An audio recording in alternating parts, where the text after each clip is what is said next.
Miss Farah, siya ang pinaka-unique kasi wala siyang cake. So, hindi, maglagay ka ng tape. Lagyan mo ng tape. Ayun o. Balutin mo para hindi magdulas. Yes. Tanggalin mo muna. Tanggalin mo muna yung buti mo, madam. Then, yan yung doll cake niya. We will see how later. ayan mo matuwan. Para madaling lumamig.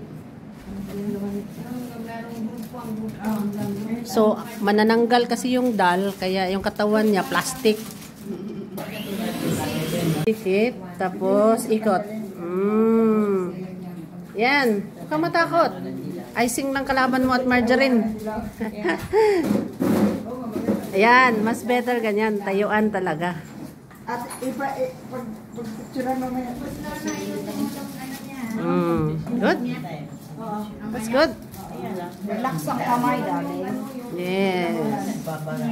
Mas nanginig siya sa icing kaysa sa rumampa sa stage.